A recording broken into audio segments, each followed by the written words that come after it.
গল্পতরু চ্যানেলে আপনাদের সাথে আছি আমি রাজ। পড়ছি শীর্ষেন্দু মুখোপাধ্যায়ের উপন্যাস খুন পোকা। পড়ছি এর প্রথম পর্ব। সেইন্ট অ্যান্ড মিলারের চাকরিটা জুন মাসে ছেড়ে দিল শ্যাম। চাকরি ছাড়ার কারণটা তেমন গুরুতর ছিল না। তার ড্রয়িংয়ে একটা ভুল থাকায় উপরওয়ালা হরি মজুমদার জনান্তিকে বলেছিল বাস্টার্ড। মজুমদার শ্বাস প্রশ্বাসের সঙ্গে গালাগাল দেয়। তাছাড়া এতকাল শ্যাম হরি মজুমদারের অনেক হাবভাব কথাবার্তা নকল করে আসছিল। মাঝে মাঝে বেয়ারা এবং দু একজন শিক্ষানবিশ ড্রাফটম্যানকে সে মজুমদারের মার্কামারা গালাগালগুলো একই ভঙ্গিতে এবং সুরে উপহার দিয়েছে, এবং এমনকি তার এরকম বিশ্বাস এসে যাচ্ছিল যে পুরনো এইসব গালাগালগুলো বহু ব্যবহারে শক্তিহীন হয়ে গেছে। এগুলোর তেমন জোর বা তেজ নেই। আরও কিছু নতুন রকমের গালাগাল আবিষ্কৃত না হলে আর চলছে না। তবু মজুমদারের কথাটা কানে এলে দু একদিন একটু ভাবল শ্যাম। মাঝে মাঝে অন্যমনস্কভাবে টাইয়ের নট নিয়ে নাড়াচাড়া করল। বাথরুমে আয়নার সামনে দাঁড়িয়ে নিজের মুখের দিকে অর্থহীনভাবে চেয়ে রইল। আড্ডা না মেরে ঘরে শুয়ে রইল সন্ধেবেলায়। মন খারাপ তবু ছাড়ল না তাকে। সে নিজেকে বোঝালো যে গালাগালটা আসলে কিছুই না। মজুমদার শব্দের অর্থ ভেবে গাল দেয় না, সে শুধু ওইসব শব্দ উচ্চারণ করে রাগ প্রকাশ করে মাত্র। শ্যাম নিজেও তো কতবার কতজনকে ওরকম গাল দিয়েছে। যা নিজেই সে লোককে দিয়েছে তা ফিরে পেতে আপত্তি হবে কেন? আর এ চাকরি কিছুদিনের মধ্যেই সোনার ডিম পারবে। ইতিমধ্যেই সে বাজারে ঘুরে ফ্রিজিডিয়ার রেডিওগ্রাম এবং পুরনো ছোট্ট মোটর গাড়ির দাম জানবার চেষ্টা করেছে। বড়লোকদের নিরিবিলি পাড়ায় 2 বা 3 ঘরের ছিমছাম একটা ফ্ল্যাটের সন্ধানেও ছিল সে। তবু বড় অসহায় বোধ করল শ্যাম। চাকরি ছাড়ার কথা সে ভাবতেও পারে না, কারণ এতদিনে চাকরি তাকে উচ্চাশা সম্পন্ন করে তুলেছে। তবু আস্তে আস্তে শ্যামের ক্লান্তি বেড়ে চলল। শীষ দিয়ে রাস্তায় হাঁটা, রবিবারের শ্যাম্পু, ছুটির দুপুরে ঘুম, এইসবের ভেতর আর তেমন আনন্দ নেই। মাঝে মাঝে যেসব বড় রেস্তোরাঁ বা বারে সে সময় কাটাত, সেসব জায়গায় যেতেও তার অনিচ্ছা দেখা দিল। অবসর সময় ভয়ঙ্কর অবসাদ আর মাথা ধরা নিয়ে সে ঘরেই শুয়ে থাকতে লাগল। রাতেও ভালো ঘুম হয় না। 2 দিন সে মাঝরাতে উঠে স্নান করল, তারপর সিগারেটের পর সিগারেট জেলে সারাটা শেষ রাতে ঘরময় পায়চারি করে বেড়াল। সে খুব ভাবপ্রবণ ছিল না কোনো দিন। গভীর চিন্তাও তার অপছন্দ ছিল। হুল্লোড় ছাড়া বাঁচা যায় না এমন বিশ্বাসই সে এতকাল পুষে এসেছে। কিন্তু ক্রমে বুঝতে পারল, একটি গালাগাল থেকে একটি ভূত বেরিয়ে এসে তার মাথাময় ঘুরে বেড়াচ্ছে। আর একটা বদভ্যাস দাঁড়িয়ে গেল তার। কেবলই সে আয়নায় মুখ দেখে। দাড়ি কামানোর ছোট্ট হাত আয়নাটা সে প্রায় সারাক্ষণই কাছে রাখে, বারবার মুখ দেখে। একদিন সে সবিস্ময় আয়নায় লক্ষ্য করল যে তার ঠোঁট নড়ছে। সে উৎকর্ণ হয়ে শুনল যে সে বেখেয়ালে আপন মনে উচ্চারণ করে চলেছে, বাস্টার্ড, বাস্টার্ড। খুব ভয় পেয়ে গেল শ্যাম। পাগল হয়ে যাচ্ছি না তো? অবশেষে জুন মাসের এক ভয়ঙ্কর গ্রীষ্মের মাঝরাতে উঠে টেবিল ল্যাম্প জেলে সে তার ইস্তফাপত্রটি লিখে ফেলল। আর একটি চিঠি লিখল মাকে, আমার চাকরি গিয়াছে, আমার উপর আর খুব ভরসা করিও না, অন্তত আরও 2-3 মাস তোমাদের কষ্ট করিয়া চালাইতে হইবে, ইত্যাদি। চিঠি লিখবার পর সেই রাতে তার গভীর ঘুম হল। শৌখিন জিনিসপত্রের মধ্যে তার ঘরে ছিল ভাড়া করা একটা ওয়ার্ডরোব আর একটা বুককেস। রূপশ্রী ফার্নিচার্স থেকে লোক এসে একদিন ঠেলা গাড়িতে তুলে সেগুলো নিয়ে গেল। মেঝের উপর স্তূপাকৃতি বই। ওয়ার্ডরোব আর বুককেসের 2টো চৌকো দাগ থেকে চোখ তুলে ঘরটাকে বেশ বড় বলে মনে হল তার। অনেক সুস্থ বোধ করল সে। ভারমুক্ত হিসেব করে দেখল, ফার্ম থেকে সে প্রভিডেন্ট ফান্ডের যে টাকা পাবে তাতে ঘরটা আরও কিছুদিন রাখা যাবে। দক্ষিণ খোলা সুন্দর ঘরটি তার, সঙ্গে স্নানঘর। সুতির জামাকাপড় পরা অনেকদিন হয় ছেড়ে দিয়েছিল শ্যাম। তার বেশিরভাগই টেরিলিন, ট্রপিক্যাল বা সিল্কের শার্ট। বিদেশি টাইও ছিল কয়েকটা। ট্রাঙ্ক আর সুটকেস খুলে সেগুলোর দিকে কৌতুকের চোখে চেয়ে দেখল সে। এখন আর এইসব পরার মানে হয় না। খুঁজে পেতে সে ট্রাঙ্কের তলা থেকে পুরনো কয়েকটা সুতির শার্ট প্যান্ট বের করল। প্যান্টের ঘের 18 ইঞ্চি, শার্টের কলার অনাধুনিক। সেগুলো পরে নিজেকে বেঢপ মনে হচ্ছিল তার। হাসি চেপে সে সেই পোশাকে চাকরি খুঁজতে বেরোল। চাকরি, হ্যাঁ, হতে পারে। তার মতো অভিজ্ঞ অথচ তরুণ লোকের চাকরি আটকাবে না, তবে একটু দেরি হবে। আর হ্যাঁ, সে হরি মজুমদারের ফার্ম ছাড়ল কেন? কোনো গোলমাল হয়েছিল? কি ধরনের গোলমাল? এত বড় ইঞ্জিনিয়ার, শেল ডিজাইনে যার জুড়ি নেই, তাছাড়া দেশি ফার্ম, দেশের অহংকার, অমন লোকটাকে ছাড়ল কেন সে? ক্রমে সে বুঝল এইসব ফার্মগুলোতে নালে ঘায়ের মতো মজুমদারের খ্যাতি ছড়িয়ে গেছে। মাস তিনেক পর আবার সামান্য ক্লান্তি ও মাথাধরা পেয়ে বসল তাকে। একদিন ভিড়ের এক চৌরাস্তায় দাঁড়িয়ে সিগারেট খেতে খেতে বিকেলের মরা আলোর দিকে চেয়ে সে বিড়বিড় করে বলল, আমি শেষ হয়ে গেছি। পরমুহূর্তে চমকে উঠে সে দ্রুত এলোপাথারি হাঁটতে লাগল। আর একদিন সে হাত আয়নাটা মুখের সামনে ধরে জিরাফের মতো গলা বাড়িয়ে ডান হাতের চকচকে একটা সুন্দর ব্লেড কণ্ঠনালীর উপর রাখল। সামান্য একটু চাপ দিল, বড় আরাম। কিছুক্ষণ পর সরু রক্তের কয়েকটা রেখা তার গেঞ্জির ওপর নেমে বুক ভাসিয়ে দিল। ব্লেডটা ছুঁড়ে ফেলে সে হেসে আপন মনে বলল, ধুত, বড্ড নাটুকে। তারপর তোয়ালে দিয়ে গলা মুছে ডেটল লাগাল। জানলা দিয়ে মুখ বাড়িয়ে দেখল রাস্তায় জীবন্ত মানুষজন চলাফেরা করছে। ক্ষতের ওপর ভেজা তুলো চেপে সে চোখ বুঝল। আহ, বড় আরাম। তার দুটি শৌখিনতা ছিল, টেলিফোন করা আর সকালে রোজ দাড়ি কামানো। অফিসের তার টেবিলে যখন নিজস্ব টেলিফোন থাকত তখন সে একটু অবসর পেলেই প্রায় অকারণেই একে ওকে তাকে ফোন করত। কতজনকে যে সে তার ফোনের নম্বর দিয়েছিল তার ইয়ত্তা নেই। টেলিফোনে লোকের গলা শুনতে আর টেলিফোনের জন্যেই তৈরি করা কৃত্রিম গলায় কথা বলতে তার ভালো লাগত। চাকরি যাওয়ার 6 মাসের মধ্যে সে টেলিফোন করল মাত্র 2টি। প্রথমটা করল কলেজ স্ট্রিট YMCA থেকে আসা তার অফিসে, প্রভিডেন্ট ফান্ডের টাকাটা কবে পাওয়া যাবে তা জানতে। দ্বিতীয়টা করল শিয়ালদার স্বয়ংক্রিয় বুথ থেকে ইতুকে, যার সঙ্গে তার প্রথম পরিচয় দক্ষিণ কলকাতার এক রেস্তোরাঁয় এবং যাকে কয়েকবারই সে তার শোয়ার ঘরে নিয়ে গেছে। শেষ পর্যন্ত তাদের মেলামেশাটা যা ঠিক প্রেম নয়, তা বিয়েতে একটা রফায় পৌঁছতে পারত। তাদের এরকম কথাবার্তা হল। শ্যাম, ইতু, কেমন আছো? ইতু, ভালো না। তোমার দেখা নেই 2 মাস। আমার খোঁজ করেছিলে? হ্যাঁ, অফিসে প্রায় মাস 2 আগে টেলিফোন করেছিলুম। ওরা কি বলল? বলল তোমাকে ছাড়িয়ে দিয়েছে। শ্যাম একটু ভেবে বলল, কথাটা ঠিক হয়নি, আমি ছেড়ে দিয়েছি। কেন? He called me names. Dibashree, the bastard. Itu একটু চুপ করে থেকে বলল, এতদিন কি করছিলে? চাকরির খোঁজ? কিছু পেলে? বেটার কিছু? না। এখন কি করবে? শ্যাম মৃদু হাসল। ভাবছি বিয়ে করলে কেমন হয়। It's high time. বেশ তো, কাকে? তুমি রাজি আছো? এক্ষুনি। বলতে বলতে ইতুর গলায় খুব আবেগ এসে গেল। মহিষী মহিলার মতো শোনাল তার গলা। শ্যাম, আমিও ছোটখাটো একটা চাকরি করি। তাছাড়া আমার কিছু গয়না আছে। আমাদের দুজনের। শুনতে শুনতে শ্যাম ধীরে ধীরে কান থেকে ফোনটা নামিয়ে আনল। তারপর ঘুমন্ত বাচ্চাকে মা যেভাবে শোয়ায় সেই রকম সন্তর্পণে ক্র্যাডেলে রেখে দিল ফোনটা। আজকাল প্রায়ই শ্যামের মুখে দাড়ি বেড়ে যায়। সেই চাপা চিবুক, গভীর খাঁজলা সুন্দর থুতনি, ঝকঝকে মুখে সামান্য নিষ্ঠুরতা, যা তাকে আকর্ষণীয় করে তুলত, তা মাত্র কয়েকদিনের নাকামানো দাড়ির তলায় চাপা পড়ে যায়। বড় নিরীহ ও অসহায় দেখায় তাকে। কার্যকারণ সূত্র জানে না শ্যাম, তবু তার মনে হয় দাড়ি কামানো না থাকলে চোখ দুটোকেও কেমন যেন একটু ঘোলাটে আর অনুজ্জ্বল দেখায়। সময় কাটে না বলে শ্যাম মাঝে মাঝে বাসে উঠে টার্মিনাল থেকে টার্মিনাল পর্যন্ত ঘুরে আসে। সুন্দর সময় কেটে যায়। একদিন বালিগঞ্জ থেকে শ্যামবাজারের বাসে উঠেছিল শ্যাম। ভবানীপুরে বাস বিকল হল। বিরক্ত না হয়ে শ্যাম ধীরে সুস্থে নেমে পড়ল। ঘড়িতে সময় দেখল 2:30। সামনে একটা ফাঁকা সিনেমা হল।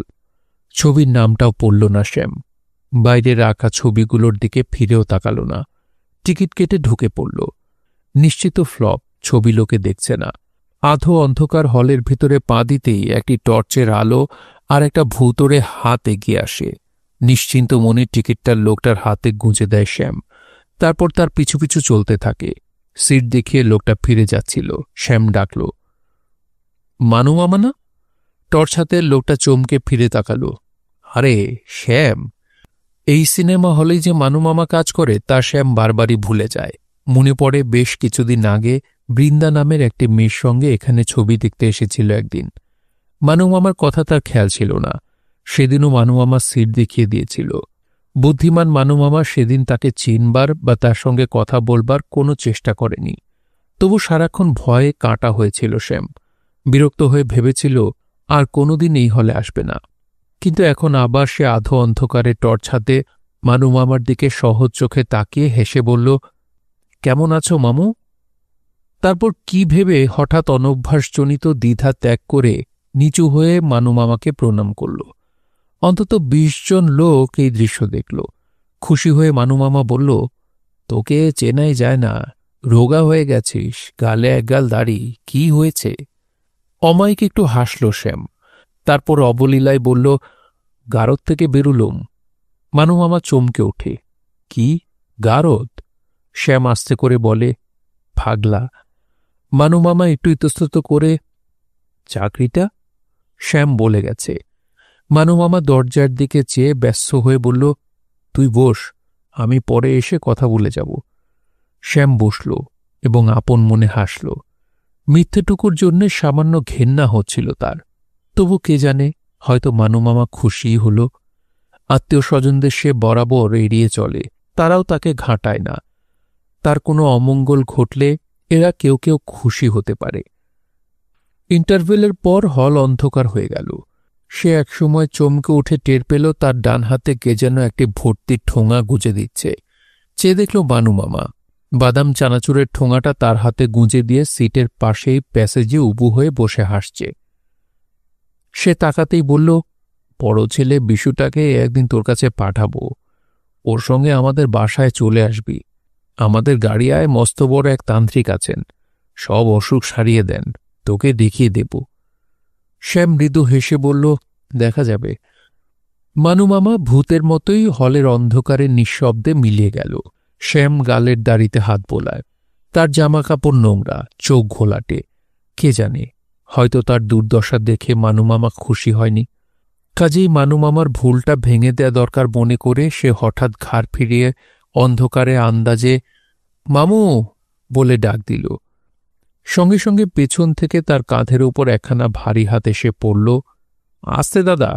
সামান্য হাসির শব্দ। ক্ষীণ অস্পষ্ট একটা গলাও শোনা গেল। মামাকে পরে খুঁজবেন, এখন ছবি দেখুন। শ্যাম আস্তে করে বলল, শালা। তারপর চুপ করে অর্থহীন চোখে ছবি দেখতে লাগল। ভেবে দেখল এখন মামুর ভুল ভাঙাতে গেলে আরও গোলমাল হয়ে যাবে।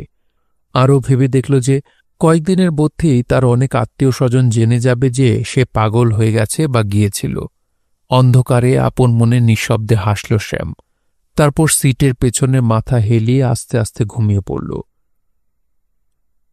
চাকরিটা যাওয়ার পর থেকে যে পাইস হোটেলে দুবেলা খাচ্ছিল শ্যাম, সেখানে সুবোধ মিত্রের সঙ্গে আলাপ। একদিন রাতে মুখোমুখি খেতে বসে মিত্র বলল, কি মশাই, সংসার টংসার ছাড়ার মতলব আছে নাকি? দাড়িগোপ না কামালে যে বড় উদাসীন দেখায় আপনাকে। শ্যাম মৃদু হাসে। সংসার কোথায় যে ছাড়ব? মিত্র বলে, কেন, আপনার তো মা বাবা আছেন, তাদের জন্য এবার একটি ডবকা দেখে দাসী এনে ফেলুন। সে তো আপনিও আনতে পারতেন। মিত্রকে হঠাৎ গম্ভীর দেখালো। একটু চুপ করে থেকে শ্বাস ছেড়ে বলল, আমার জীবনে একটা ট্র্যাজেডি আছে মশাই। বলে আবার খানিকক্ষণ চুপ করে থেকে মিত্র মৃদু হেসে গলা নামিয়ে বলল, আমার মশাই একটা লাভ অ্যাফেয়ার ছিল। সে মেয়েটা তার বিয়ের পর অনেক কেঁদে কেটে আমাকে দিয়ে প্রতিজ্ঞা করিয়ে নিয়েছিল যেন বিয়ে না করি। তখন সেন্টিমেন্টের বয়স, তাই প্রতিজ্ঞা করেছিলুম। কিন্তু এখন, মিত্র শ্বাস ছেড়ে বলল, এখন ভাবি কি সব বোকামি। এসব প্রতিজ্ঞার কোনো দাম নেই, কি বলেন? শ্যাম মোলায়েম গলায় বলল, দূর দূর। মিত্র নিশ্চিন্ত গলায় বলে, কি জানি মশাই, এখনো কেমন যেন খচখচ করে মনের মধ্যে। শ্যাম বিস্মিত গলায় বলে, শব্দ হয়? হ্যাঁ? অন্যমনস্ক মিত্র কথাটা খেয়াল করল না। শ্যাম মাথা নেড়ে বলল, কিছু না। হঠাৎ আগ্রহে ঝুঁকে পড়ে মিত্র বলল, আমার বয়স ৩৩। আমরা মশাই ময়মনসিংহের মিত্র, ছাড়া হাত পা একটি বোন ছিল, কাঁচরাপাড়ায় বিয়ে দিয়েছি। ছোট ভাই সাহারানপুরে ফিটার, ভালো ফুটবল খেলত। ছিলুম মা আর আমি। তা মা মারা গেলে একটি চাকর রেখে চালাচ্ছিলুম। সে চুরি করতে শুরু করায় তাকেও ছাড়িয়ে দিয়ে এই হোটেলে জুটেছি। কিন্তু এখন মশায় পেটে সইছে না। তাছাড়া মা মরে গিয়ে বাসাটা কেমন ফাঁকা ফাঁকা লাগে। বলে একটু দুঃখের হাসি হাসল মিত্র। আমার মশায় দাবি দেওয়া নেই, একটু দেখবেন তো। এত কথা শুনছিল না শ্যাম। মিত্রের বয়সের কথায় তার মন আটকে ছিল। মিত্রের বয়স ৩৩। তার সন্দেহ হল যে বিয়ের লোভে মিত্র অন্তত ৭-৮ বছর কমিয়ে বলছে। মিত্রের এটো ডান হাত শুকিয়ে কড়কড়ে হয়ে এসেছিল। সেদিকে তাকিয়ে হঠাৎ ঘেন্নায় লাফিয়ে উঠল শ্যাম। বলল, দেখব। তারপর আঁচাতে গিয়ে বেসিনের ওপর আয়নায় নিজের মুখখানা এক পলক দেখে নিল সে। তেল তেল করছে তার মুখ। অযত্নে বেড়ে ওঠা দাড়ি, অনেকদিন তেল বা শ্যাম্পু না দেওয়া রুক্ষ চুলে তাকে পাগলাটে দেখায়। হাত আয়নায় রোজ সে মুখ দেখে, কিন্তু এই বড় আয়নায় তাকে অন্যরকম দেখায়। তার মনে হয় দু চোখে এক ধরনের পরিবর্তন এসে যাচ্ছে। আঁচিয়ে এসে মৌরি মুখে দিয়ে সে বেরিয়ে পড়ল। ডিসেম্বরের শীতরাত্রির ফুটপাতে সে কয়েকটা ঘুমন্ত ঘেউ কুকুরকে ডিঙিয়ে গেল। পেরিয়ে গেল গাড়ি বারান্দার তলায় শুয়ে থাকা জড়সড় কয়েকটি ভিখিরিকে। যেতে যেতে বাড়ির দেওয়ালগুলোতে হাত রেখে শীষ দিল সে। সামনেই একটা পার্ক, শীত আর ঘন কুয়াশায় জমে আছে। রেলিং টপকে সে ভিতরে ঢুকল। বেঞ্চিগুলি ফাঁকা পড়ে আছে। শ্যাম বসে সিগারেট ধরায়। পায়ের স্যান্ডেল ঘাসের শিশিরে ভিজে গেছে। পা বেয়ে শিরশির করে উঠে আসছে শীত। কুয়াশায় দম চাপা ভাব, কাঠ কিংবা কয়লার ধোঁয়ার গন্ধ। শ্যাম নিশ্চিন্ত মনে বসে আছে, ঘড়ির দিকে তাকায় না। তার মন গুনগুন করে ওঠে। উদাসীন, বড় উদাসীন দেখায় তোমাকে শ্যাম। আকাশে তারা না, মেঘ না, কিছুই দেখা যায় না। শুধু ধোঁয়ার মতো কুয়াশা তাকে ঘিরে ধরে। বহুদূর দিয়ে মন্থর বিষণ্ণ ট্রাম চলে যাওয়ার শব্দ হয়। টুপটাপ করে অন্ধকারে কোথাও গাছের পাতা কি শিশির ঝরে পড়ে। দূরে কোনো লাইট পোস্টের ক্ষীণ আভা লেগে কুয়াশা সামান্য হলদে হয়ে আছে। এত ক্ষীণ সেই আলো যে তাতে শ্যামের ছায়াও পড়ে না। শ্যামের মনে হয় জীবনে সবচেয়ে সুসময় একটাই, যা সে পেরিয়ে যাচ্ছে। ভেবে দেখলে এখন তার মন উচ্চাসার হাত থেকে মুক্ত। তার চাকরি যাওয়ার ৬ মাস কেটে গেছে। হাতে জমানো টাকা ফুরিয়ে আসছে ক্রমে। তবু তার কোনো উদ্বেগ নেই, কোনো দুশ্চিন্তাই সে বোধ করছে না। তার পরনে ধুতি, শার্ট আর কবেকার পুরনো একটি অ্যান্ডির চাদর। ৬ মাস আগে এ পোশাকে বেরোনোর কথা তার কল্পনায়ও আসত না। দুপুরে তার অফিসে ছিল বাঁধা লাঞ্চ। রাত্রে খাওয়ার স্থিরতা ছিল না। তা কোম্পানির মক্কেলদেরই কেউ না কেউ তাকে বড় হোটেলগুলিতে নিয়ে যেত। না, সে সৎ ছিল না। এখনও সততার প্রতি কোনো মোহ নেই। ইচ্ছে করলে এবং প্রয়োজন হলে এখনও সে যে কোনো কাজ করতে পারে, যে কোনো পাপও। কিন্তু আশ্চর্যের বিষয়, এখন আর তার ইচ্ছাগুলির কোনো জোর নেই, না আছে কোনো স্পষ্ট প্রয়োজনবোধ। কি করে, কখন, কবে তার উচ্চাশাগুলি নষ্ট হয়ে গেছে, কিভাবেই বা কেটে গেছে উদ্বেগ, তা সে টেরও পায়নি। নিজেকে বড় উদাসীন মনে হয় তার। হঠাৎ সুবোধ মিত্রের কথা মনে পড়লে সে আহ শব্দ করে অন্ধকারেই আপন মনে হেসে উঠল। ৪০-এ এসে মিত্র কাঙালের মতো বিয়ের কথা পাড়ছে এলোপাথারি পাইস হোটেলে মুখোমুখি খেতে বসে। ইচ্ছে করে মিত্রের কাছে গিয়ে সে তার প্রেমের কাহিনীগুলি শুনিয়ে আসে। হ্যাঁ মশাই, সেসব মেয়ের কথা আপনি ভাবতেও পারবেন না। বৃন্দাকে প্রথম দেখি পার্ক স্ট্রিটের এক রেস্তোরাঁয়, সঙ্গে ভালো মানুষ গোছের একটি প্রেমিক ছেলে। ঠিক দুবার সে তাকিয়েছিল আমার দিকে। ঈশ্বরকে ধন্যবাদ, যে দিক থেকে আমার মুখশ্রী সবচেয়ে ভালো দেখায় সেই দিকটাই ফেরানো ছিল তার দিকে। হ্যাঁ মশাই, বাঁ দিক থেকেই আমাকে সবচেয়ে সুন্দর দেখায়। আমি তারপর সোজা উঠে গেলুম তার টেবিলের কাছে। বৃন্দার দিকে চোখ রেখে আমি ছেলেটার দিকে হাত বাড়ালুম। দেশলাইটা? বিরক্তির সঙ্গেই বোধহয় ছেলেটি দেশলাই এগিয়ে দিল। অপ্রয়োজনে সিগারেট ধরাতে ধরাতে আমি বৃন্দার দিকে চেয়ে একটু হেসেছিলাম। সেই হাসি আমি শিখেছিলাম কলকাতার সবচেয়ে সেরা বদমাইশের কাছ থেকে। অনেকবারও রেস্তোরাঁ ঘুরে তা আমাকে শিখতে হয়েছিল। তার পরদিন বৃন্দা সেই রেস্তোরাঁ এসেছিল একা। কি করে সে তার প্রেমিক সঙ্গীটিকে কাটিয়ে এসেছিল তা আমিও জানি না। হ্যাঁ মশাই, তারপর বৃন্দাকে অনেক দূর নিয়ে যেতে পেরেছিলাম। কিংবা মাধবীর কথা ধরা যাক, যাকে আমি প্রথম দেখি এক ফিল্ম ক্লাবের শোতে, যার নীল রঙের প্লিমাউথ গাড়িটাকে আমার ভাড়াটে ট্যাক্সি বাঘের মতো তাড়া করেছিল। তারপর মাধবীকেও একদিন হ্যাঁ মশাই, তারপর মাধবীও একদিন বলেছিল, দিন দিন তুমি কি হয়ে যাচ্ছ শ্যাম, তুমি ইতরের মতো তাকাতে শিখেছ। বলতে বলতে সে তার নরম মেরুদণ্ড পেছনে হেলিয়ে ভেঙে দিয়েছিল সবুজ ডিভানে। তবু বলি, আমার মন ছিল হাঁসের শরীর। আমার শরীরের ভিতরে ছিল বিশুদ্ধ বাতাস আর উজ্জ্বল রক্ত। কোনোদিন কখনো কোনো মেয়ের জন্যে আমি হাঁটু ভেঙে প্রার্থনায় বসিনি। বলিনি দয়া করে আমাকে ভালোবাসো, কেননা তার দরকার ছিল না। শুধু ওই মেয়েটি, ওই আট পরে ইতু কোনোদিনই বিয়ে করার কথা ভুলতে পারল না, যেমন পারেননি আপনি। কেমন সেই মেয়ে যার প্রেমে আপনি 40 বছর বয়স পর্যন্ত টিকে গেলেন। প্রেমের নামে আমি মশাই শীষ দেই, আর চোখ ইতর হয়ে যায়। আমার ঠোঁটে ফুটে ওঠে সেই হাসি। আমি প্রেম ওইরকম বুঝি মশাই। আমার কেবল ভয় ওই আট পরে মেয়েদের। 4 দিন কথা বলার পর যারা 5 দিনের দিন মিনমিন করে বলে, বাবা বলছিল ছেলেটাকে একবার নিয়ে আসিস তো খুকি, দেখব। হ্যাঁ গো মিত্তির মশাই, আপনার জুলিয়েটটি কেমন ছিল? ওইরকম আট পরে তো। শেষ পর্যন্ত দেখুন, এত বয়সেও আপনাকে হাফ সন্ন্যাসী করে রেখে গেছে। বিয়ে করবেন? তা আপনার কপালে ওইরকম আট পরেই জোটার সম্ভাবনা যে আরেকজন সন্ন্যাস বানিয়ে আপনার ঘর করতে আসবে নিশ্চিন্ত মুখে।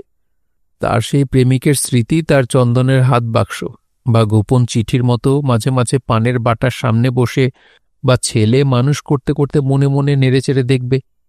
ঈশ্বর, আমার ভাগ্য ভালো যে আমার শরীরের ভিতরে এখনো রয়েছে বিশুদ্ধ বাতাস আর উজ্জ্বল রক্ত। কখনো কোনো মেয়ের জন্য আমি হাঁটু গেড়ে বসিনি প্রার্থনায়। আমার মন মশায় হাঁসের শরীর। হ্যাঁ, চমৎকারভাবেই আমি এতকাল মেয়েদের ব্যবহার করে এসেছি। আঁচলের গেরোয় বাধা পড়িনি। আমি নিষ্কলঙ্ক ও বিশুদ্ধ। আজ আমার দুরবস্থা দেখে ভাববেন না। সেই তরমুজ বিক্রেতার কথা ভেবে দেখুন, যে বলেছিল, আমরা কি ভগবানের হাত থেকে কেবল ভালোটাই গ্রহণ করব, মন্দটা নয়? তা আমার অবস্থা এমনকি খারাপও নয়। চাকরি নেই, কিন্তু যে কোনো সময় চাকরি হয়ে যেতে পারে। দরকার একটু ঘোরাঘুরির উৎসাহ। দাড়িটা যদি কামাই, 6 মাস আগেকার প্যান্ট শার্ট টাই যদি গায়ে দিই, আর চোখের সেই অভ্যস্ত চাউনি আর হাসিটা যদি 2-1 দিন অভ্যেস করে নিই, তবে অল্পদিনেই আবার আমার চারদিকে চাঁদের জেল্লা লেগে যাবে। হায়, শুধু কেবল কেন যেন উৎসাহ পাই না আর। আমার হাই উঠছে। বাস্তবিক শ্যামের হাই উঠছিল। কুয়াশা আরও একটু ঘন হয়েছে, তার শীত করতে থাকে। দূরে কোথাও ফুটপাতে পাহারাওয়ালার লাঠি ঠোকার আওয়াজ হচ্ছে। ঘড়ি আলো আধারিতে দেখা যায় না। সে সময় আন্দাজ করার চেষ্টা করল, বুঝতে পারল না। কুকুর কাঁদছে, শোনা যাচ্ছে ক্ষীণকণ্ঠের একটু গান। শ্যাম উঠে পড়ল। সেই রাত্রে শ্যাম ছোট হাত আয়নায় তার মুখখানা পবিত্র গ্রন্থের মতো পাঠ করল রাত জেগে জেগে। উদাসীন, বড় কি উদাসীন দেখায় আমাকে? ভাবতে ভাবতে শ্যাম হেসে উঠল, গড়িয়ে পড়ল বিছানায়। তারপর অতর্কিতে ঘুমিয়ে পড়ল আলো না নিভিয়ে। শীত এসে গেছে। কলকাতায় স্বল্প স্থায়ী শীত, বাতাসের শৌখিন ঠান্ডা ভাব। রোজ সকালে অল্প কুয়াশা হয়, রোদের রং থাকে লাল। আগে যখন 8:30টায় অফিসে যাওয়ার জন্য বেরিয়ে পড়তে হতো, সেই তখনকার পুরনো অভ্যাস মতোই সকালে ঘুম ভেঙে যায় শ্যামের। ভোরের জানলার দিকে সে এক পলক চেয়ে দেখে, তারপর আবার চোখ বুজে বালিশ আঁকড়ে ধরে চোখের উপর লেপ টেনে আলো ঢেকে দেয়। শরীরের ভিতরে জ্বরভাব, শীত আর সামান্য মাথা ধরা নিয়ে আবার ঘুমিয়ে পড়ে। শরীর তাজা রাখার জন্যে সে আগে ভোরে উঠে সামান্য ফ্রি হ্যান্ড ব্যায়াম করত। কয়েকটা বিল্ডিং আর 3-4টে আসন। সে কথা ভাবতেই এখন ক্লান্তিতে হাই ওঠে তার। চোখ বুজে সে পুরনো শ্যামকে দেখতে পায়। দেখে সে মেঝেতে ব্যাঙের মতো হাত পা ছড়িয়ে ডন মারছে। কখনো নিচু হয়ে পায়ের বুড়ো আঙুল ছোঁয়ার চেষ্টা করছে, কখনো বা বাতাসে ঘুষি ছুটতে ছুটতে অদৃশ্য প্রতিপক্ষকে তাড়া করে ফিরছে ঘরময়। সেই ঘুষিতে একবার রূপশ্রী ফার্নিচার্সের ওয়ার্ড্রোবটার একটা পাল্লা চোট খেয়েছিল, আর দেয়ালের দুর্বল একটা জায়গায় চুন বালি খসে পড়েছিল বলে বড় খুশি হয়েছিল শ্যাম। পুরনো সে শ্যামের শরীর নিয়ে এসব অর্থহীন নাড়াচাড়া মনে করে সে হাসে, তারপর দেয়ালের দিকে পাশ ফিরে শোয়। শরীরের ওপর বড় মায়া ছিল শ্যামের, সবসময় নিজেকে সে চোখে চোখে রাখত। সে খুব সতর্কভাবে রাস্তা পার হতো, সুন্দর ভঙ্গিতে সিঁড়ি বেয়ে উঠত কিংবা নামত, সুন্দর ভঙ্গিতে টেলিফোন তুলে নিত কানে। সবকিছুতেই তখন বড় মনোযোগ ছিল, যেন কখনো কোনো সময়ই তাকে কুৎসিত না দেখায়। লেপের ভিতরে একটা খোদল তৈরি করে শুয়ে থাকে শ্যাম। আস্তে আস্তে বেলা গড়িয়ে যায়। খোদলের ভিতর তার নিঃশ্বাস আর গায়ের তাপ জমে ওঠে। মুখের ঢাকা সরালে চোখে আলো এসে ঘরময় পায়চারি করে। মাঝে মাঝে এক কাপ চা খেতে ইচ্ছে করে। ঘরেই রয়েছে তার চায়ের সরঞ্জাম, কেরোসিন স্টোভ, কেটলি, চা, চিনি, দুধের কৌটো। চাকরির সময় সে সকালে সামান্য অবসরেই চা তৈরি করত, ডিম সিদ্ধ করে খেয়ে নিত। এখন আর তার অত সময় নেই। গত কয়েক মাসে কৌটোর চায়ে ছাতা ধরেছে বোধহয়, হয়তো পচে গেছে টিনের দুধ, সে খুলে দেখেনি। এখন ইংরেজি খবরের কাগজখানা মেঝে পায়ের নিচে লুটুপুটি খায়। আগে সেখানার কদর ছিল। সকালে আগা পাশতলা চোখ বুলাত, রাত্রে ফিরে কখনো কখনো ভালো করে খুঁটিয়ে পড়ত। বেলার একটু বাড়লে সে হোটেলের দিকে বেরিয়ে পড়ে, তারপর সোজা চলে যায় দুপুরের ফাঁকা কোনো বাস বা ট্রাম টার্মিনাল বা স্টপে। চেনাশোনার লোকের সঙ্গে বড় একটা দেখা হয় না, হলেও শ্যাম এড়িয়ে যেতে পারে। তার গালে দাড়ি, চুল বড় বড়, এবং ভাগ্যক্রমে সে অনেকটা রোগা আর কালো হয়ে গেছে। হাঁটাচলার ভঙ্গিও পাল্টে ফেলেছে অনেকটা। তাছাড়া সে ভেবেচিন্তে একটা রোদ চশমা কিনে নিয়েছে। সব মিলিয়ে খুবই সহজ ও স্বাভাবিক তার ছদ্মবেশ। এই আড়াল থেকে সে মাঝে মাঝে দু একজন চেনা মানুষকে অসতর্ক অবস্থায় দেখে নেয়। একদিন মাধুকে দেখল শ্যাম। দিব্যি মোটাসোটা হয়েছে মাধু, চর্বিতে থলথল করছে শরীর, এই শীতেও ঘামছে। ঘামে আর চর্বিতে নাকের ভারী চশমাটা পিছলে নেমে এসেছে অনেকটা। পায়ের একটা স্যান্ডেলের স্টেপ ছিঁড়ে গেছে। সেই ছেঁড়া চটি হাতে নিয়ে খুবই বিপন্ন আর চিন্তিত মুখে ট্রামের সিটে বসে আছে মাধু। আরও লক্ষ্য করল শ্যাম, মাধুর গায়ে নতুন মটকার পাঞ্জাবি, ধোয়া ধুতি পরনে, কাঁধে শাল, আর শালের নিচে শান্তিনিকেতনে ঝোলা ব্যাগ।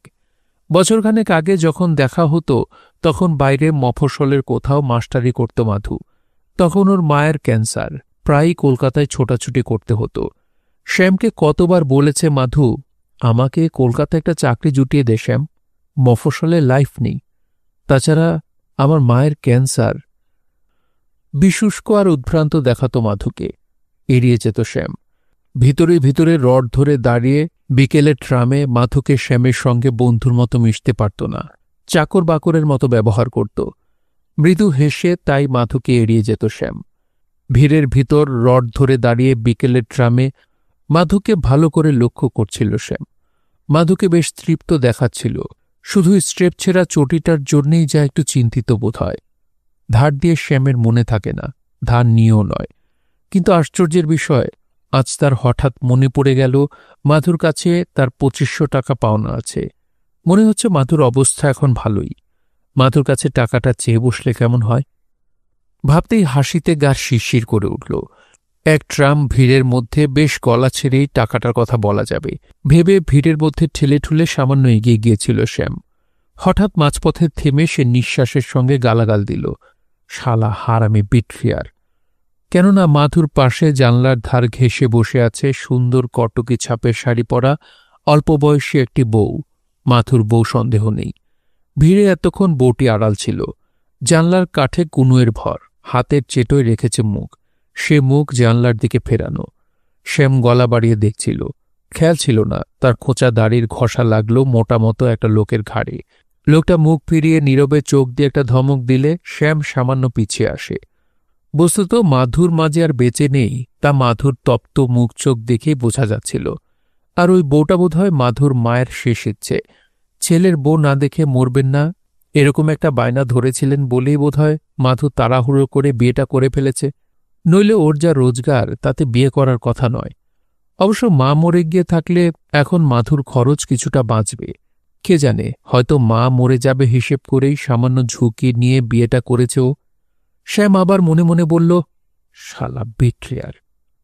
অকারণেই মাধুর উপর তার রাগ হচ্ছিল।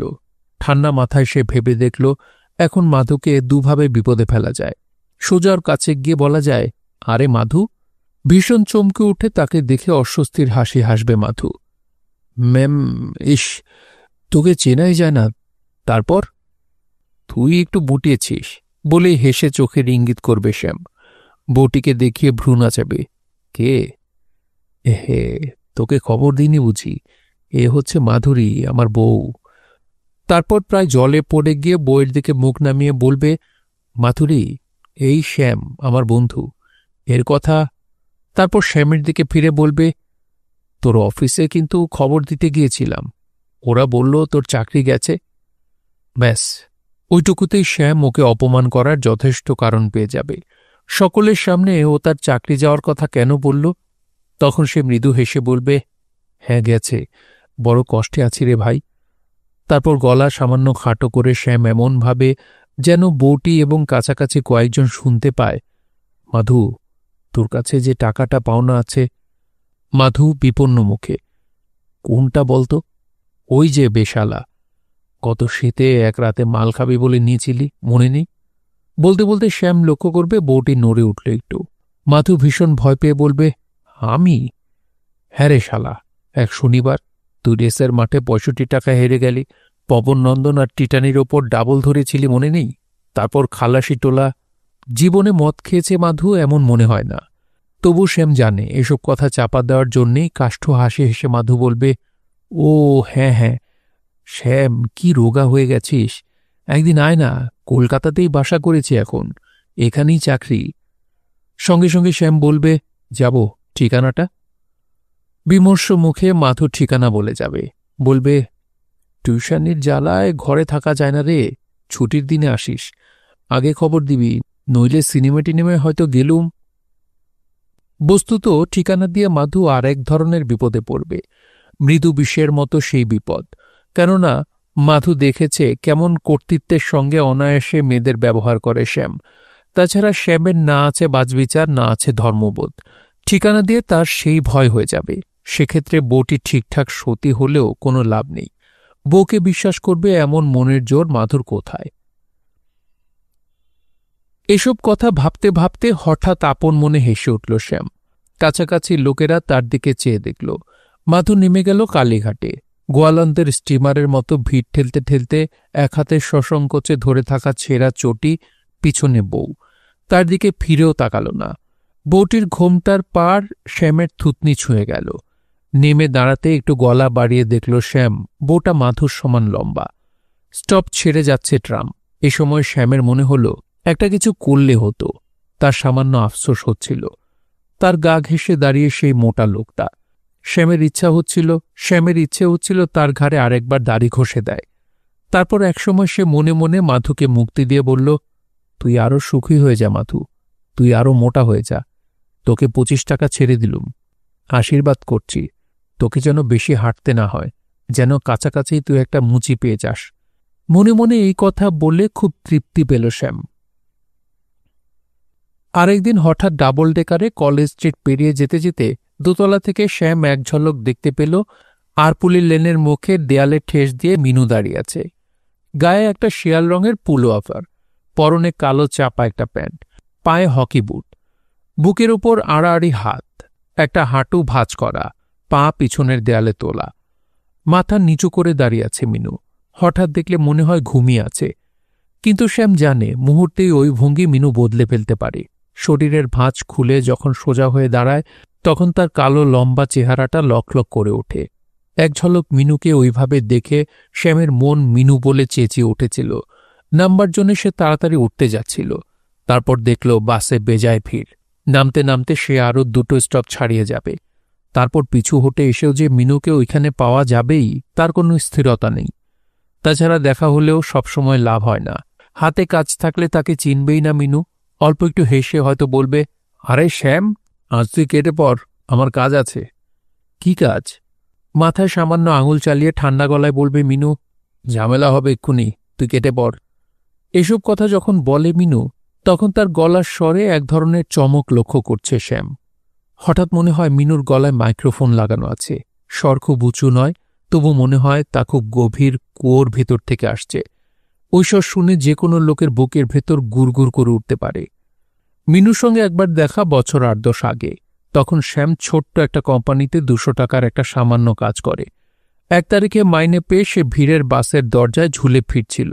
কালীঘাটে স্টপে বাস থেমে ছাড়ার মুহূর্তে শ্যাম অস্পষ্টভাবে শুনতে পেল কেউ তার নাম ধরে ডাকছে। বাস ছেড়ে দিল, কিন্তু শ্যাম টের পেল ভিড়ের মধ্যে লোহার মতো শক্ত একখানা হাতের পাঞ্জা তার কুনের ওপর চেপে ধরেছে। পর মুহূর্তে সেই হাতখানা তাকে বাসের হাতল থেকে ছিঁড়ে আনল। তার মাথায় শ্যামের দাঁত ঠুকে গেল, আর একখানা কুনুই লাগল বুকে। দরজার লোকেরা চেঁচিয়ে উঠেছিল। বাসটা থামতে থামতেও থামল না। বাতাস আঁকড়ে ধরার চেষ্টায় শূন্য হাত তুলে টাল খেয়ে ঘুরে ফুটপাতে আছড়ে পড়ে যাচ্ছিল শ্যাম। কিন্তু যে তাকে ধরেছিল সে তাকে পড়ে যেতে তাই দিল না, দাঁড় করিয়ে দিল। ব্যথায় চোখের জল এসে গিয়েছিল শ্যামের। মাথার ভিতরে ধোঁয়াটে ভাব। তাই সে কিছুক্ষণ বুঝতেই পারল না যে কে তাকে টেনে নামিয়েছে। তারপর অবশেষে সে মিনুকে দেখতে পেল। শীতকালে মিনুর সেই মার্কামারা পোশাক, শেয়াল রঙের পুলোভার আর কালো চাপা প্যান্ট। মিনু হাসছে। ২-১ চলতির লোক দাঁড়িয়ে গিয়েছিল, তাই মিনু তার হাত ধরে একটু দূরে নিয়ে গেল। মুখোমুখি দাঁড়ালে মিনু তার দীর্ঘ লোহার রডের মতো শক্ত ডান হাতখানা শ্যামের কাঁধে আলতোভাবে রেখে নিঃশব্দে হাসল। তোর লেগেছে শ্যাম? শ্যাম মৃদু হেসে মাথা নাড়ল। না। আবার নিঃশব্দে হেসে ডান হাতখানা খুব ধীরে ধীরে তার কাঁধ থেকে সরিয়ে নিয়ে প্যান্টের পকেটে রাখল। তারপর চুপচাপ দাঁড়িয়ে রইল অনেকক্ষণ। তার দাঁড়ানোর ভঙ্গি দেখে মনে হয় দুপা মাটিতে পুঁতে দাঁড়িয়ে আছে, একটুও নড়ানো যাবে না। এমনিতে মিনুর চোখ সুন্দর, টানা, ভাসা ভাসা। চোখের পাতা অর্ধেক ঢাকা। আধো ঘুমন্ত চোখে উদাসীন বিভাগ নিয়ে চারদিকে চেয়ে দেখে। কিন্তু যখন কখনো হঠাৎ ভ্রু কুঁচকে গম্ভীর মিনু তাকায়, তখন এক পলকে ওর চেহারা পাল্টে যায়। দয়াহীন নিষ্ঠুর মিনুকে তখন আর চেনা যায় না। অল্প ভ্রু কুচকানোর ভিতর দিয়ে মিনু প্রায় ম্যাজিক দেখাতে পারে। শ্যাম তখন ভালো ছেলে, তাই সামান্য অস্বস্তি নিয়ে মিনুর সেই শান্ত, আধখোলা, আধ ঘুমন্ত চোখের দিকে চেয়ে রইল। সে স্পষ্টই বোঝাতে চেয়েছিল, আমি খুশি হইনি, তোকে দেখে খুশি হইনি মিনু। অনেকক্ষণ চিন্তিতভাবে শ্যামের মুখের দিকে চেয়ে থেকে হঠাৎ মিনু বলল, আজ ১ তারিখ, তোর কাছে আজ অনেক টাকা আছে না শ্যাম? বুঝতে পারছিল ছেলেবেলার পুরনো বন্ধুর সঙ্গে একটু কথা বলার জন্যই যে মিনু তাকে বাস থেকে টেনে নামিয়েছে তা নয়। মিনুর সঙ্গে দেখা হলে শ্যাম যে খুশি হয় না তা বোধহয় মিনু জানে। বস্তুত তাদের আর বন্ধু বলা যায় না। শ্যাম তাই মিনুর মুখের দিকে তাকিয়ে কিছু আন্দাজ করার চেষ্টা করছিল। অকারণেই একটা ভয় পেয়ে বসেছিল তাকে। বিকেলের রাস্তায় অনেক লোক রয়েছে তাদের চারপাশে, তবু শ্যামের নিজেকে বড় একলা মনে হচ্ছিল। মিনুকে কি ভীষণ ঢ্যাঙা আর কালো দেখাচ্ছে। শ্যাম মিনুর মুখের দিকে চোখ রেখে অল্প মাথা নেড়ে বলল, আজ মাইনে পেয়েছি। মিনু ২ পকেটে হাত রেখে কাঁধ দুটো অল্প তুলে আবার নিঃশব্দে হাসল। জানতুম, তাই তোকে ও বাসটায় যেতে দিলুম না। বাসটা গরম ছিল। গরম কথাটার অর্থ শ্যাম যে একেবারে বোঝে না তা নয়, তবু চুপ করে চেয়ে রইল। মিনুর সন্দেহে হেসে বলল, ও বাসে যে ছোকরারা ছিল তার আমার চেনা, ওদের হাত খুব পরিষ্কার, তুই টেরও পেতিস না। শুনে চ্যাম চকিতে তার পকেট দেখবার জন্যে হাত বাড়াতেই মিনু হাত তুলে হাসল। ভয় নেই, সব ঠিক আছে, আমি দেখে নিয়েছি। মিনুর অলস, নিস্তেজ, উদ্দেশ্যহীন চোখের দিকে চেয়ে শ্যাম হেসে ফেলল। ভয় পাইয়ে দিয়েছিলি? কি চোখ তোর! বস্তুত তখন শ্যামকে দেখছিল না মিনু, কিছুই দেখছিল না। তবু শ্যাম বুঝেছিল মিনু কতদূর দেখে, কতদূর দেখতে পায়। মিনু হাসে, ফিকে নিঃশব্দ হাসি। সে হাসিতে কোনো ইচ্ছে বা প্রাণ নেই। শ্যাম হঠাৎ টের পাচ্ছিল, যদিও তার টাকা কটা মিনুর জন্যই আজ বেঁচে গেল, তবু তার ভিতরে এতটুকু কৃতজ্ঞতা বোধ যাচ্ছে না। মিনুকে সত্যি আর ভালোবাসে না বলে শ্যাম মনে মনে লজ্জা পেল। এ উচিত নয়, এরকম হওয়া উচিত নয়। এই বিশ্রী ঠান্ডা সম্পর্ক কাটিয়ে দেওয়ার জন্য সে তাড়াতাড়ি বলল, মিনু, চা খাবি? চল, তোর সঙ্গে অনেককাল কথাবার্তা হয় না। শ্যামের কথা শুনছিল না মিনু। সে হঠাৎ শ্যামকে ভুলে গিয়ে উপেক্ষা করে চকিতে ঝলসানো চোখে ডাইনে বায়ে আর পিছু ফিরে কি যেন বিদ্যুৎ বেগে দেখে নিল। পরমুহূর্তে আবার অলস ভঙ্গিতে দাঁড়িয়ে হাসল মিনু। পুলওভারটা টেনে কোমরে চড়া বেল্টের যে সামান্য অংশ দেখা যাচ্ছিল তা ঢেকে দিল। বলল, আমি একা নই শ্যাম, আমার সঙ্গে লোক আছে। শ্যামের বুকের ভেতরে আবার গুড়গুড় শব্দ হচ্ছিল। মিনুর পিছনে হলদে রঙের গির্জাবাড়ি, সামনেই বাসস্টপে লোকের ভিড়। একটু সামনে একটা পার্ক, শীতের নিষ্পত্র গাছে কাক বসে আছে। ধুলো ময়লা মাখা ক্লান্ত মানুষেরা হেঁটে যাচ্ছে। এর মধ্যে কোথায় রয়েছে মিনুর লোকেরা তা ভেবেও পেল না শ্যাম। সে জিজ্ঞেস করল, কোথায় তোর লোক? মিনু আবার হাসে, ভিড়ের মধ্যে মিশে আছে, তুই দেখতে পাবি না। তার চেয়ে চল, তোকে এগিয়ে দিই, একটা ঠান্ডা বাসে উঠে চলে যাবি। শ্যাম বুঝতে পারছিল মিনুর একটা আলাদা সমাজ আছে, যেখানে সে শ্যামের মতো নীতিপরায়ণ লোকদের একেবারেই পাত্তা দেয় না। সেখানে সে মিনুর কাছে শিশু।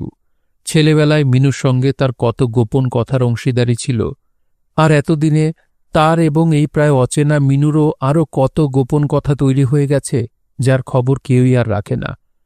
তবু শ্যাম চলে যেতে পারছিল না। তার মনে হল মিনুকে আরও কিছু ভালো কথা বলা দরকার, যাতে মিনুর ভালো হয়। সে বলল, মিনু, তোর সঙ্গে আমার একটা কথা আছে। মিনু ভ্রু কুঁচকে বলে, কি কথা?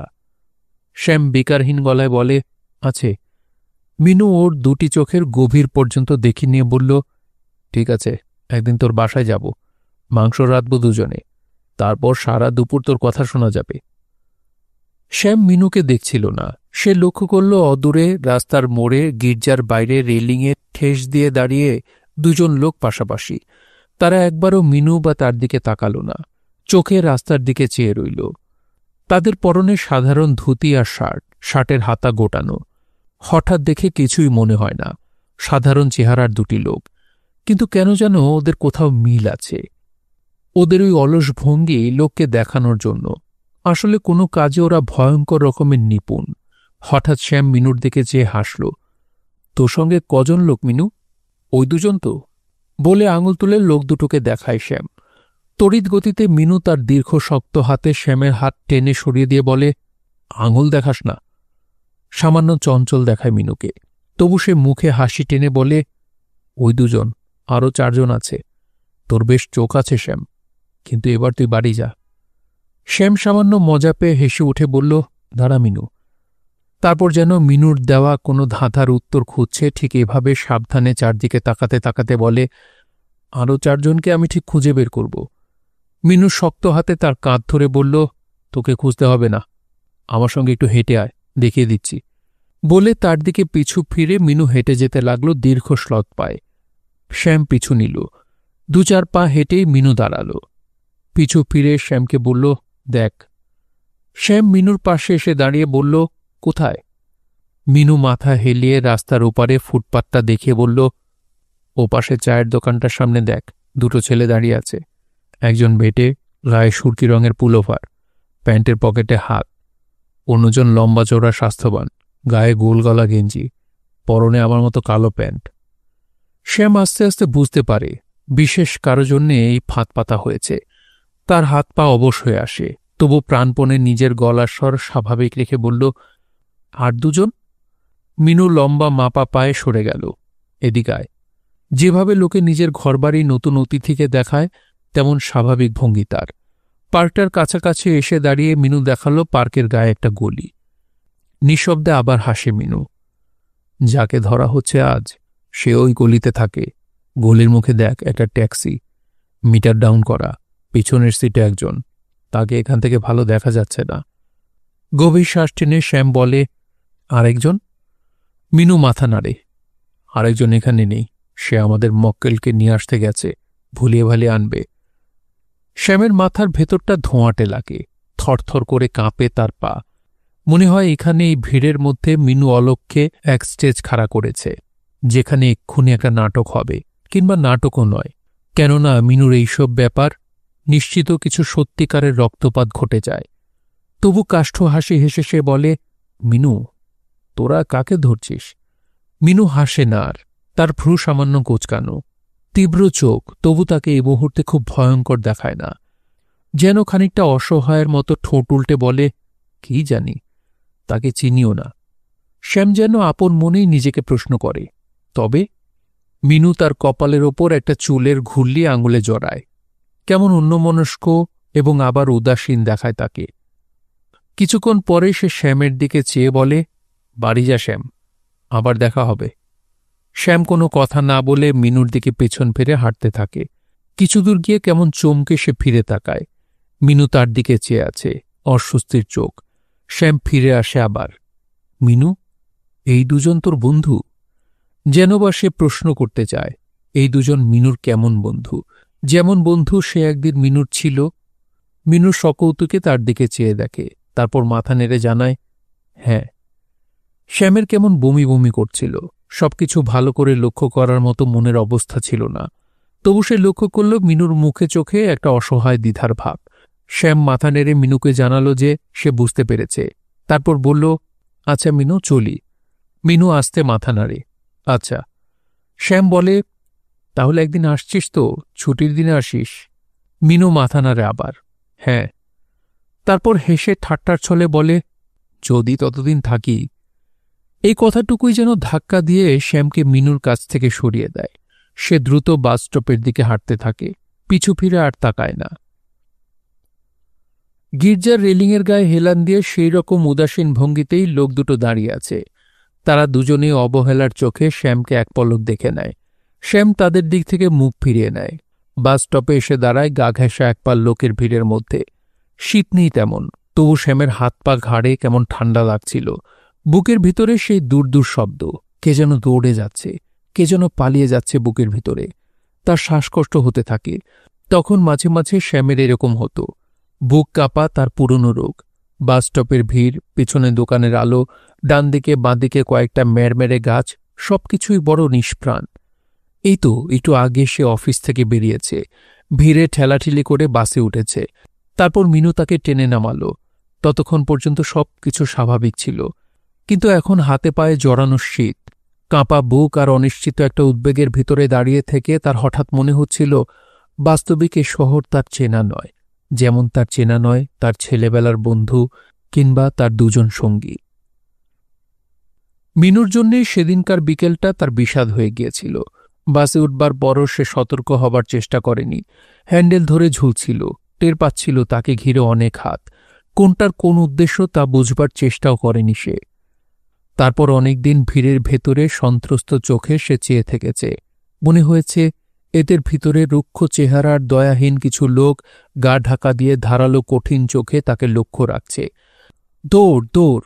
বুকের ভিতরে সেই শব্দ শোনা যেত, যেন অদূরেই কোথাও মিনুর সেই ৬ জন সঙ্গী বাতাসের সঙ্গে মিশে নিঃশব্দে অপেক্ষায় আছে। অথচ সে জানত যে এত ভয় অকারণ। বস্তুত এতই নিরীহ নিরামিষ তার জীবন যে সে কারো ভয়ঙ্কর কোনো ক্ষতি করারও ক্ষমতা রাখে না। তবে কি কারণে তার উপর ভয়ঙ্কর প্রতিশোধ নেওয়া হবে?